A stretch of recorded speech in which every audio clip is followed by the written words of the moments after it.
RTI Live News. Ask for right. Telangana రాష్ట్ర వికలాంగుల corporation chairman గా ఎన్నికైన ప్రమాణ స్వీకారం చేసిన ముత్తినేని వీరయ్య వర్మను గురువారం మలక్పేటలోని ఆయన కార్యాలయంలో మర్యాదపూర్వకంగా కలిసిన భారత వికలాంగుల హక్కుల పరిరక్షణ సమితి రాష్ట్ర అధ్యక్షులు గిద్దె రాజేష్ చైర్మన్ ముత్తినేని వీరయ్య వర్మకు పుష్పగుచ్చం అందజేసి శాల్వాతో ఘనంగా సన్మానించి శుభాకాంక్షలు తెలియజేశారు.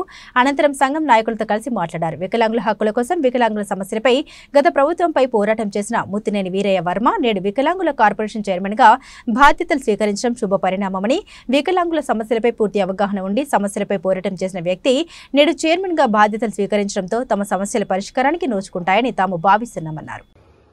ఈ రోజు భారత వికలాంగుల హక్కుల పరిరక్షణ సమితి ఆధ్వర్యంలో తెలంగాణ రాష్ట్ర వికలాంగుల కార్పొరేషన్ చైర్మన్ గా నియమితులైనటువంటి ముత్తినేని వీరయ్య వర్మ గారిని మర్యాదపూర్వకంగా కలవడం జరిగింది.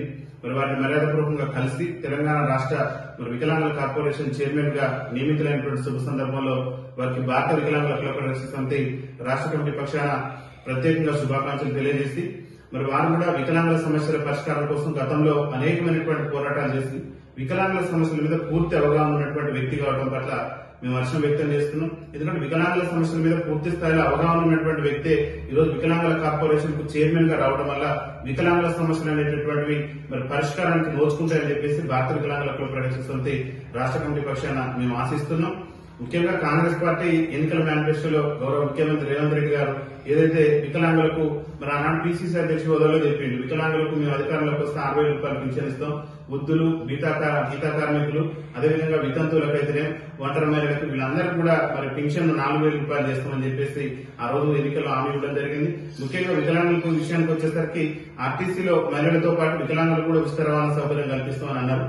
ప్రభుత్వం నేటి వరకు కూడా ఈ హామీలు నెరవేర్చలేదు కాబట్టి వీరయ్య వర్మ గారికి వికలాంగుల సమాజం మీద, వికలాంగుల సమస్యల మీద అవగాహన ఉన్నది కాబట్టి ముఖ్యమంత్రి గారిని ఒప్పించి మెప్పించి కాంగ్రెస్ పార్టీ ఎన్నికల్లో ఇచ్చినటువంటి హామీలైనటువంటి ఈ వికలాంగులకు ఇచ్చిన హామీలు పెంచడంతో పాటు ఆర్టీసీలో ఉచిత రవాణా, వికలాంగుల బ్యాక్లాగ్ ఉద్యోగాల భర్తీ లాంటి అంశాలను త్వరితగతిన పరిష్కరించే